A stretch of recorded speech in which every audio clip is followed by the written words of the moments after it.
Om Namo Bhagavate Vasudevaya. Om Namo Bhagavate Vasudevaya. Om Namo Bhagavate Vasudevaya. Hare Krishna, everyone. If anybody is still online listening, we apologize for the big breaks in between. So today we are going to do something a little bit differently.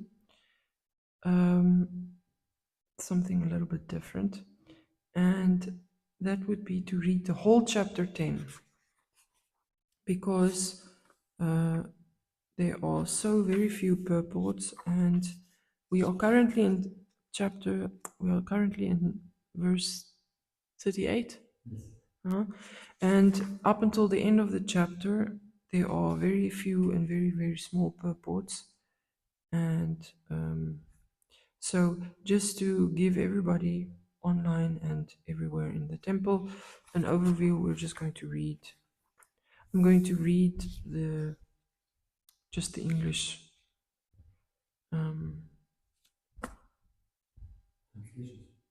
Huh? Yeah, but I'm thinking Sanskrit or no, not the Sanskrit, just the English, because it's 56 verses. Anyway, all right. So let's start. Chapter 10.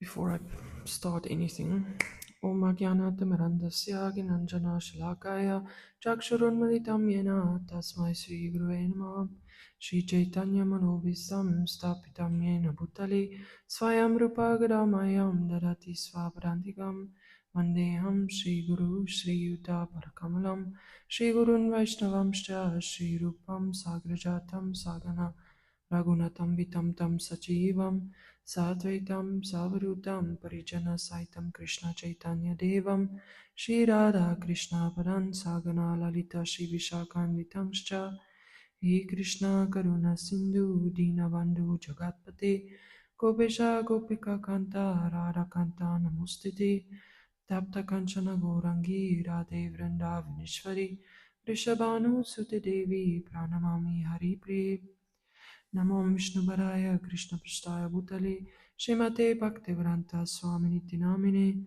Namaste Saraswati Devi Gauravani Pracharine Nirvishesha Shunyavadi Pashachari Shtarine Vanchakopatarubhyascha Kripa Sindhu Bhevacha Patitanam Pavanebhyo Vaishnavyo Namo Namaha Jai Shri Krishna Chaitanya Prabhu Nityananda Shri Advaita Gadadhar Shivasari Gaura Bhakta Vrinda Hare Krishna Krishna Krishna Hare Hare Hare Rama Rama Rama Hare Hare. So chapter 10 is called The Battle Between the Demigods and the Demons. So ja, habe ich ganz am Anfang. Ja, habe ich? Habe ich nicht. Hä? Du hast die ganzen Prayers immer vom Ende gemacht. Das habe ich damit nicht angefangen? Nein. Ja, okay. Om Namo Bhagavate Vasudevaya. Om Namo Bhagavate Vasudevaya. Om Namo Bhagavate Vasudevaya. Ja, vielen Dank. Okay. It's called The Battle Between the Demigods and the Demons, and currently the demons just got cheated out of drinking the nectar because Mohini Murti kind of sweet talked them into waiting their turn, and she gave all the nectar to the devotees, to the demigods, and now the demigods and the demons were fighting again. So verse 1, and let's do this the right way. So verse 1. Shukadev Goswami said, O king, the demons and the daityas all engaged with full attention and effort in churning the milk ocean, But because they were not devotees of Vasudev, the Supreme Personality of Godhead Krishna, they were not able to drink the nectar. And that's now the demons, yeah. O king, after the Supreme Personality of Godhead had brought to completion the affairs of churning the ocean and feeding the nectar to the demigods, who are his dear devotees, he left the presence of them all and was carried by Garuda to his own abode. Verse 3. Seeing the victory of the demigods and demons, the demons became intolerant of their superior opulence. Thus they began to march toward the demigods with raised weapons. Thereafter, being enlivened because of drinking the nectar, the demigods, who are always at the shelter of the lotus feet of Narayan, use their various weapons to counterattack the demons in a fighting spirit. 5. O king, a fierce battle on the beach of the ocean of milk ensued between the demigods and the demons. The fighting was so terrible that simply hearing about it would make the hair on one's body stand on end. 6. Both parties in that fight were extremely angry at heart, and in enmity they beat one another with swords, arrows, and varieties of other weapons. The purport here says, there are always two kinds of men in the universe, not only on this planet, but also in higher planetary systems. All the kings dominating planets like the sun and moon also have enemies like Rahu. It is because of occasional attacks upon the sun and moon by Rahu that eclipses take place. The fighting between the demons and demigods is perpetual. It cannot be stopped unless intelligent persons from both sides take to Krishna consciousness. Verse 7.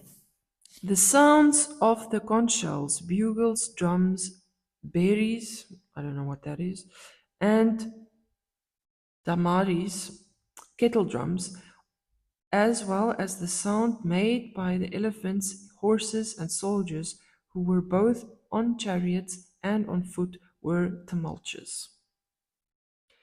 On that battlefield, the charioteers fought with the opposing charioteers, the infantry soldiers with the opposing infantry, and the soldiers on horseback with the opposing soldiers on horseback, and the soldiers on backs of elephants with enemies' soldiers on elephants. In this way, the fighting took place between equals. So, just a side note that I'm currently reading the Mahabharata again, and in the Mahabharata, it's explained, the laws of fighting are explained very well.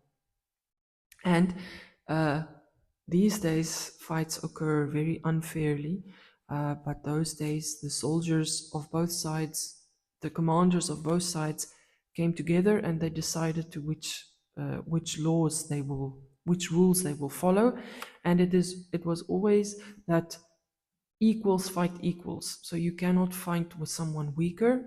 And obviously, if you're on a chariot, you have to fight with someone on a chariot. That is explained here.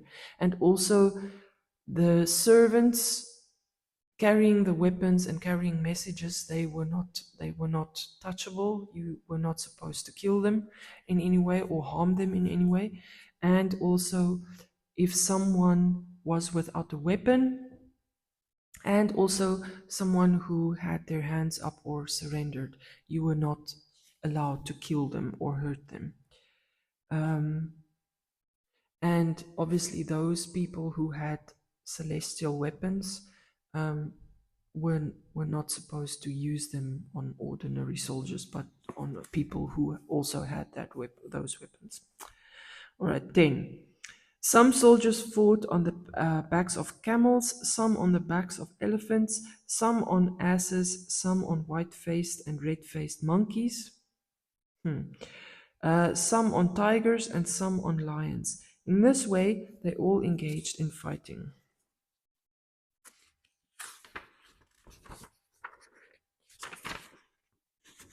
O king, some soldiers fought on the backs of vultures, eagles, ducks, hawks, and basa birds.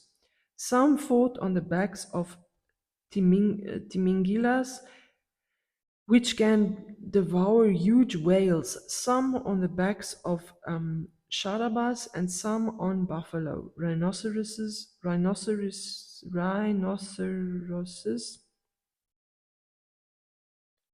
There's another word for that. Uh, Cows, bulls, jungle cows, and arunas. Others fought on the backs of jackals, rats, lizards, rabbits, human beings, goats, black deer, swans, and boars. In this way, mounted on animals of the water, land, and sky, including animals with deformed bodies, both armies faced each other and went forward. O king, O descendant of Maharaj Pandu, the soldiers of both. So obviously, this is now Shukadev Goswami speaking directly to Yudhishthira Maharaj. No, Parikshit Maharaj. Yes, sorry. The soldiers of both the demigods and demons were decorated by canopies, colorful flags, and umbrellas with handles made of valuable jewels and pearls. They were further decorated by fans made of peacock feathers and by other fans also. The soldiers, their upper and lower garments waving in the breeze, naturally looked very beautiful, and in the light of the glittering sunshine, their shields, ornaments, and sharp, clean weapons appeared dazzling. Thus, the ranks of the soldiers seemed like two oceans with bands of aquatics. Everything, even war, was beautiful that time. For that battle, the most celebrated commander in chief, Maharaj Bali, son of Virochana, was seated on a colorful airplane named Vaihayasa. O king, this beautifully decorated airplane had been manufactured by the demon Maya and was equipped with weapons for all types of combat.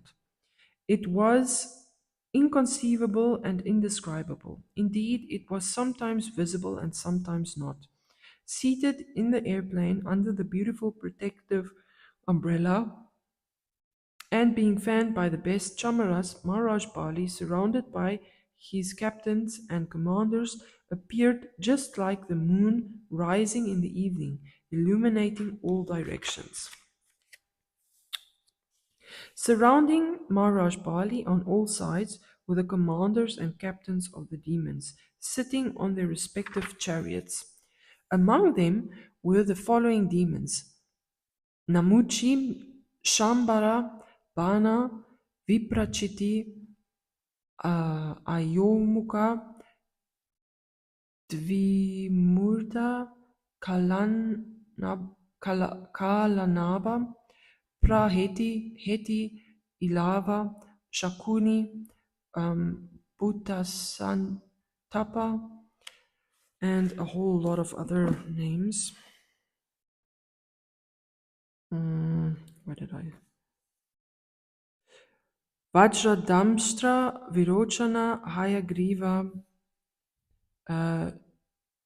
Shankushira, Kapila, Megadundubi, Taraka,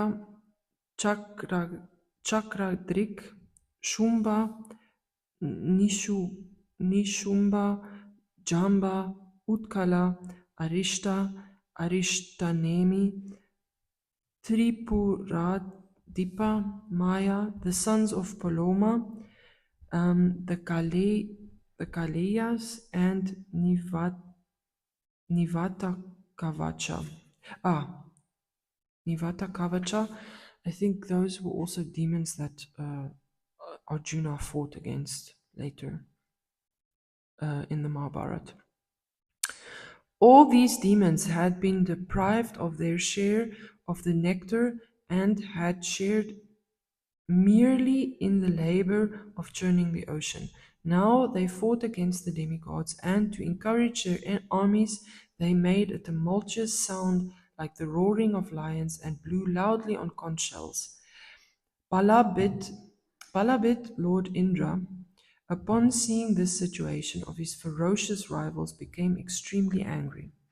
Sitting on Airavata, an elephant who can go anywhere and who holds water and wine in reserve for showering, Lord Indra looked just like the sun rising from Udayagiri, where there are reservoirs of water.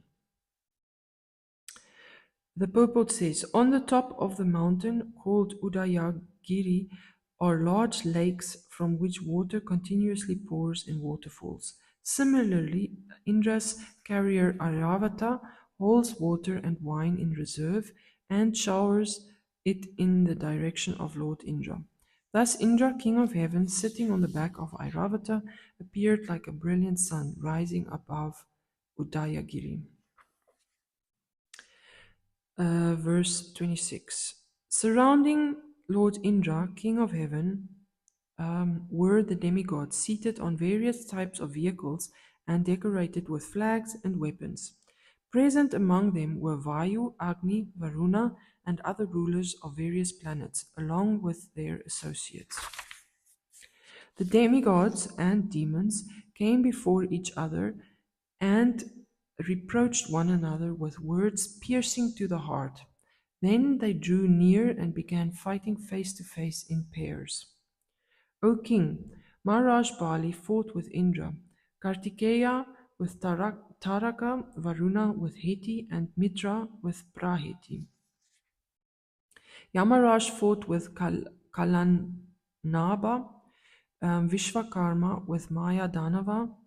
So it's interesting, Vishwakarma is the architect of the demigods, and Maya Danava is the demigod, is the architect of the demons. So obviously they would fight against each other. Tvashta with Sambara, and the sun god with Virochana. The demigod Aparajita fought with Namuchi, and the two Ashwini Kumara brothers fought with Vrishaparva. The sun god fought with 100 sons of Maharaj Bali, he headed by Bana, and the moon god fought with Rahu. The demigod controlling air fought with Paloma, and Shambhu and Nishumba fought with supremely powerful material energy, Durga Devi, who is called Bhadrakali. So even Durga fought. O Maharaj Parikshit, suppressor of enemies, Arindama. Lord Shiva fought with Jamba, and Vibhavasu fought with Mahishasura. Ilava, along with his brother Vatapati, fought the sons of Lord Brahma. Durmasha fought with Cupid, the demon, Utkala with the Matrika demigoddesses, Brihaspati with Shukracharya, and Shainishchara, Saturn, with Narakasura. The Maruts fought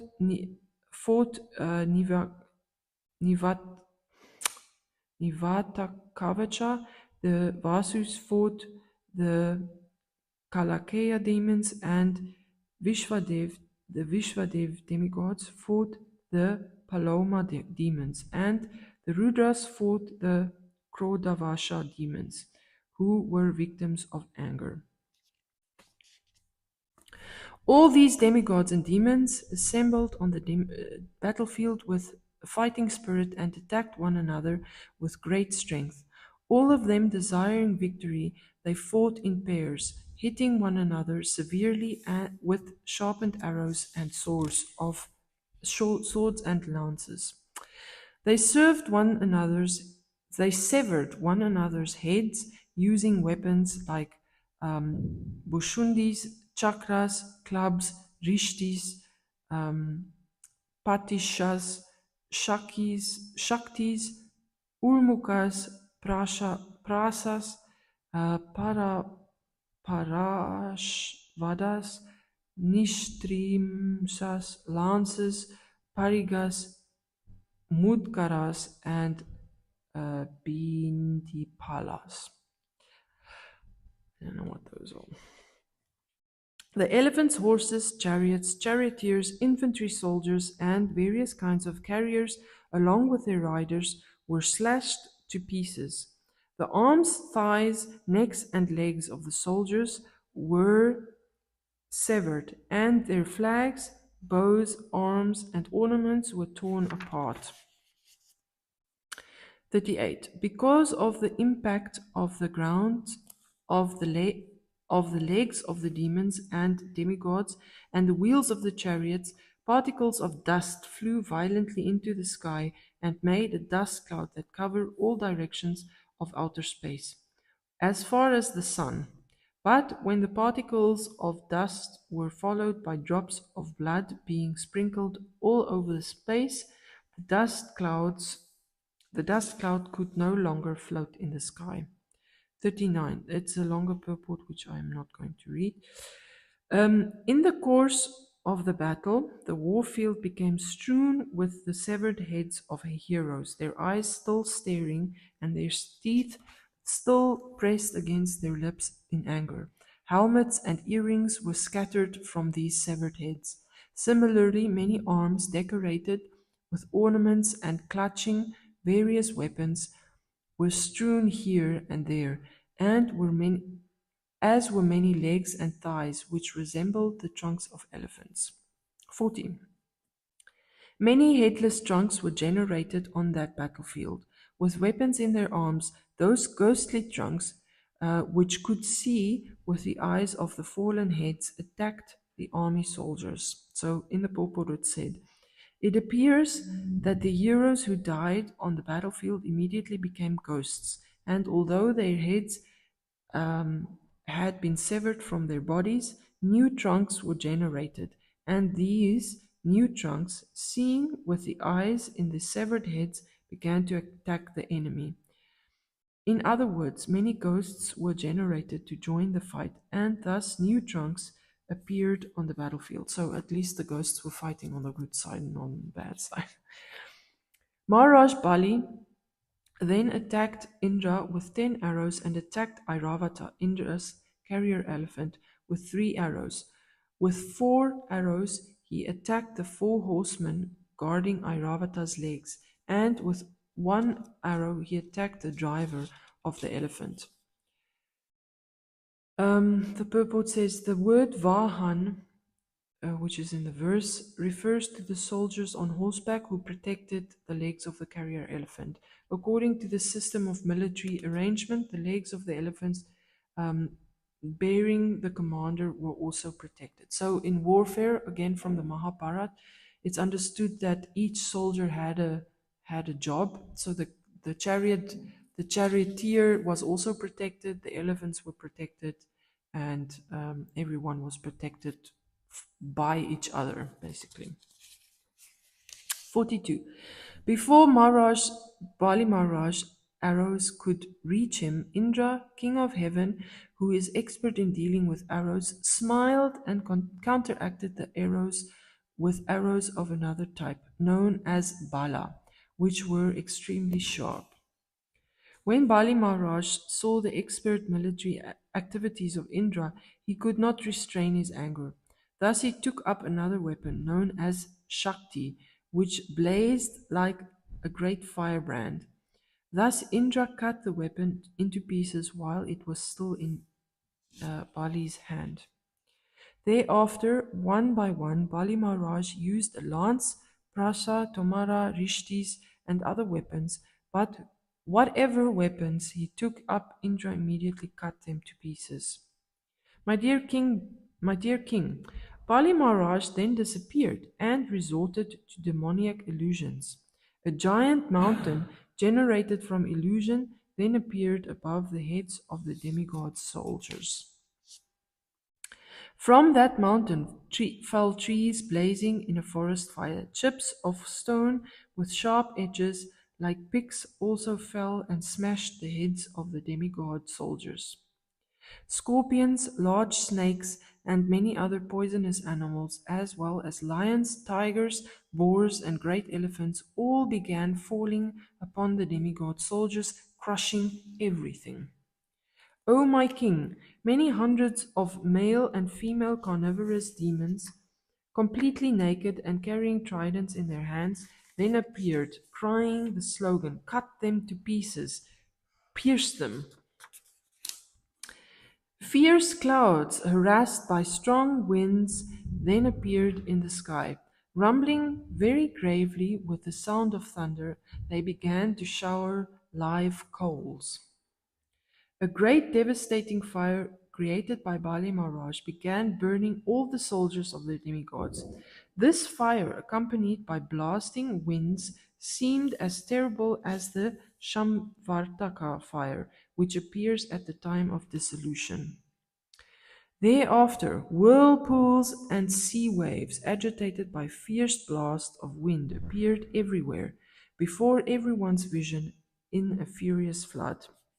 While the magical atmosphere in the fight was being created by the invisible demons, who were expert in such illusions, the soldiers of the demigods became morose.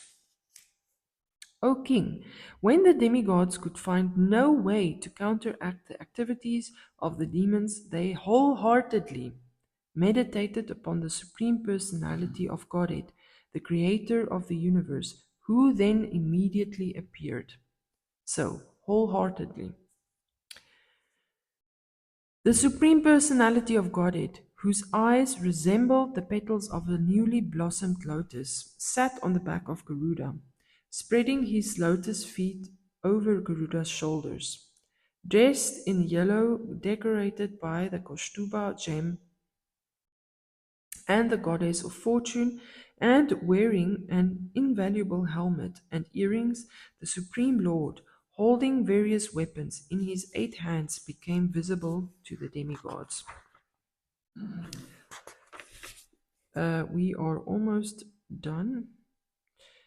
Uh, 2 more verses. 3. As the dangers of a dream cease when the dreamer awakens, the illusions created by the jugglery of the demons were vanquished by the transcendental prowess of the Supreme Personality of Godhead as soon as he entered the battlefield. Indeed, simply by remembrance of the Supreme Personality of Godhead, one becomes free from all dangers.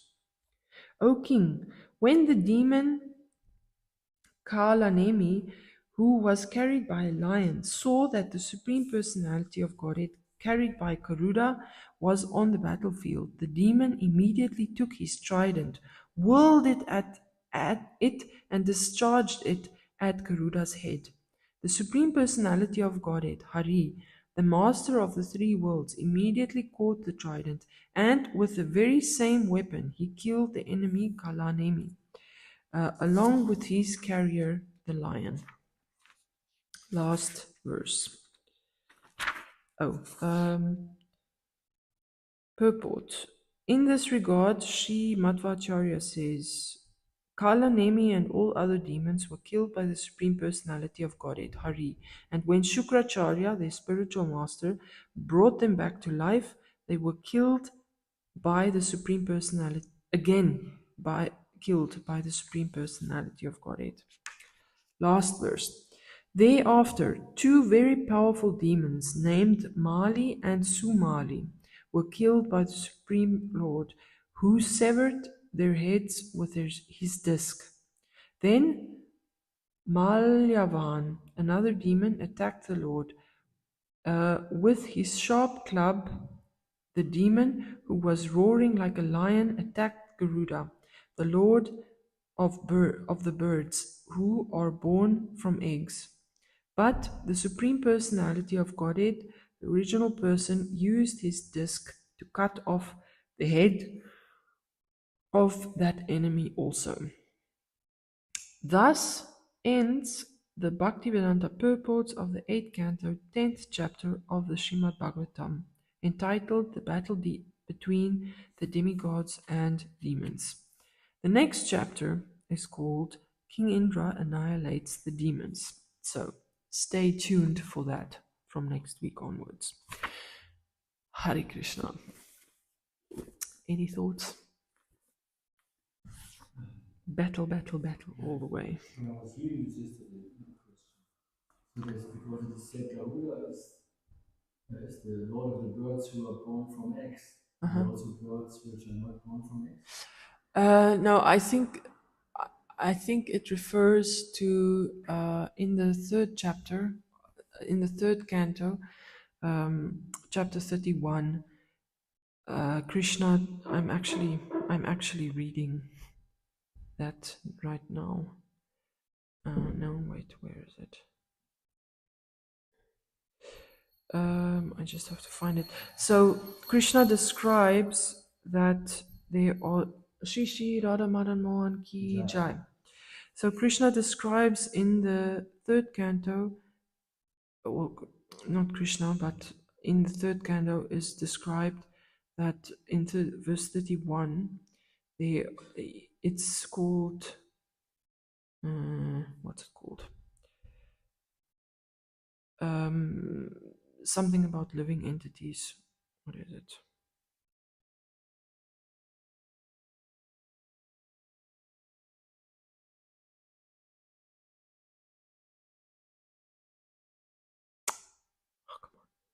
I want to get it exactly right. Third canto is called The Status Quo. 31st chapter is called Lord Kapila's Instruction on the Movements of the Living Entities. So it's basically the whole description of how a soul gains a body, and it says that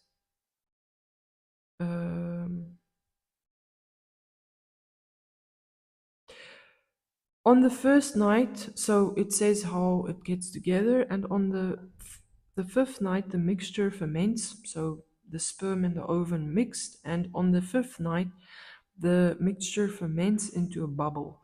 On the 10th night it develops into a form like a plum, and after that it gradually turns into a lump of flesh or an egg, what as the case may be. So then it says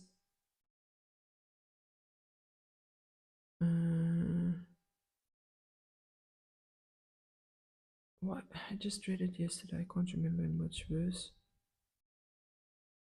It's a very scary chapter, what goes on in the womb.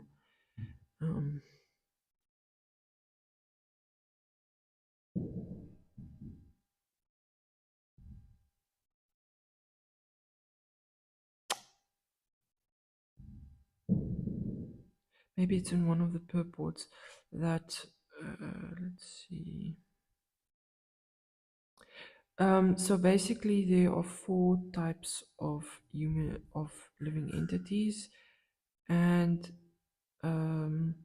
so some of them are born out of flesh, some are born out of sweat, some are born out of eggs, and the fourth one I can't remember. So I think that's what it. So birds are born out of eggs, but obviously there aren't birds born out of not eggs, but it's just a reference to the other living entities. Yeah. The body of the soul develops in 4 different ways according to its different sources. One kind of body, and this is in verse 2. One kind of body that of trees and plants sprouts from the earth. The second kind of body grows from perspiration, as with flies, germs, and bugs. The third kind of body develops from eggs, and the fourth develops from an embryo. This verse indicates that after emulsification of the ovum and the sperm, the body gradually develops either into a lump of flesh or into an egg, as the case may be. In the case of birds, it develops into an egg, and in the case of animals and human beings, it develops into a lump of flesh. So there we have it. Seeds, sweat, eggs, and embryos. Anything else? It's interesting. In the big purple, did not read that the blood, fingers of blood, were even reaching the sun. Yeah, it's a controversial purport. I can actually 93 million kilometers away. Yeah, I can actually quickly read that. So the purport says the cloud of dust covered the entire horizon. This is now from 38. But when drops of blood sprayed up as far as the sun, the dust cloud could no longer float in the sky. That's why we always read in the Bhagavatam that the roads of the cities were always sprinkled with water, so that it doesn't become dusty. A point to be observed here is that although the blood is stated to have reached the sun, it is not said to have reached the moon. So this is where it gets controversial. Apparently, therefore, as stated elsewhere in Srimad Bhagavatam, the sun, not the moon, is the planet nearest the earth. We have already discussed this point in many places. The sun is first, then the moon, then Mars, Jupiter, and so on. The sun is supposed to be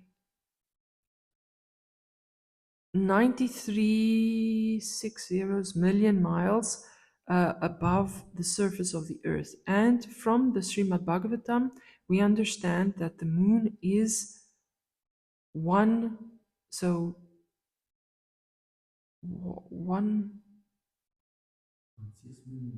1.6 million. But that's so not 6 million, but 1 billion. Anyway, I don't know what that is. How do you say this? I have to ask. It's not 93 million, it's 95 million. Just hold on a second. 1, 2, 3, 4, 5.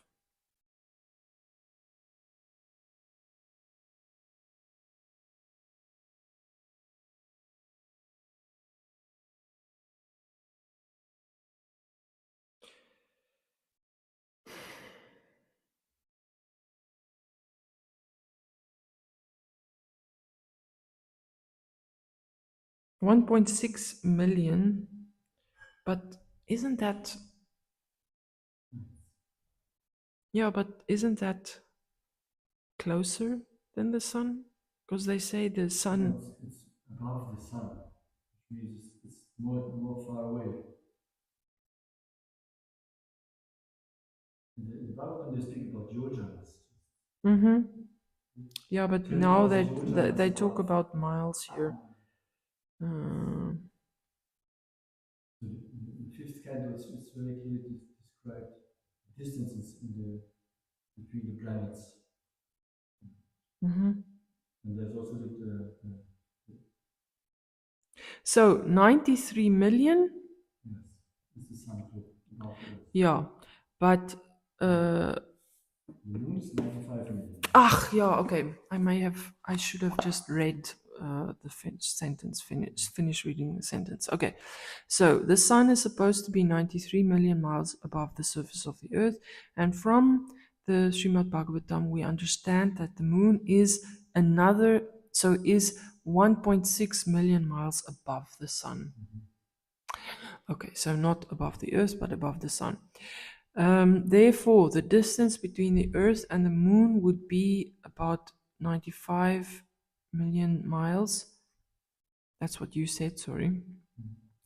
So, if a space capsule were traveling at the speed of 18,000 miles per hour, how could it reach the moon in 4 days? At that speed, going to the moon would take at least 7 months. That a space capsule on the moon execution has that a space capsule on a moon excursion has reached the moon is in 4 days is therefore impossible. So, okay. That's why some people get in a fight about whether it happened or not happened. This is very logical. Yeah, I mean, Bhagavatam says, but I'm just thinking, no, I mean, I'm not saying that Bhagavatam is wrong. Obviously, it's right.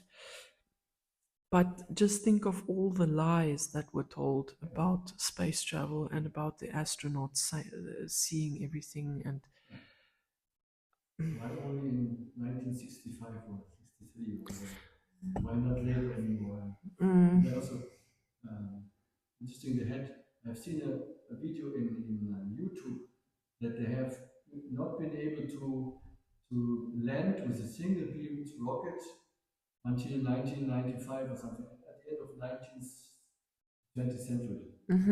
So there was no technology which they could have used to land with a single engine, single beamed rocket on a spot. All the attempts they did before were all failures. So there was a big cheating.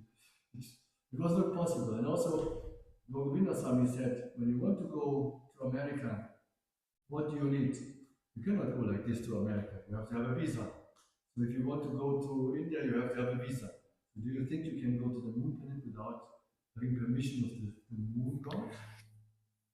I always thought, that part made sense to me, because I mean the moon is a heavenly planet, and I always thought that, I mean, this is just me speculating, not in any way authoritative, but it makes sense that maybe it was possible.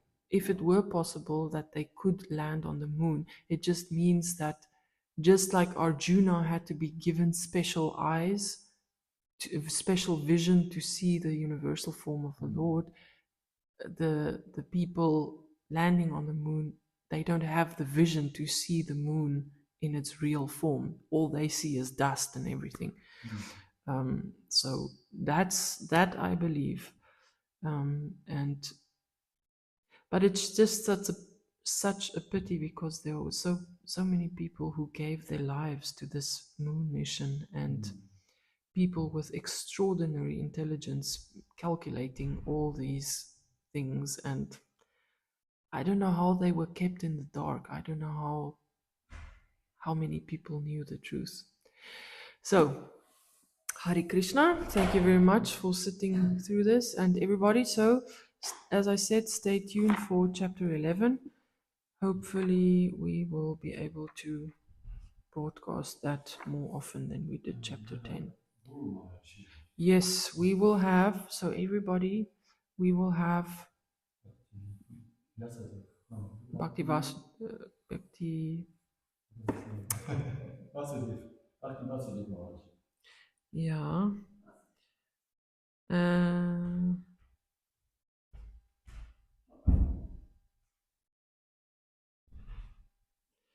So, Bhakti Vasudev Swami, he comes from Nigeria, or at least he joined the movement in Nigeria in 1984. That's before some of us were born. And he was initiated by Bhakti Tirtha Swami in 1986. And he, so he will be here. He will give the Sunday feast on tomorrow, and then he will stay for a few days until the 7th of August. So we will definitely take care that we grant that. Okay. Grantara Srimad Bhagavatam ki jai, Srila Prabhupada ki jai, Vansha Kalpatarubhishcha, Kripa Sindhu Devacha, Patitanam Pavanabhyo, Vaishnavyo, Hari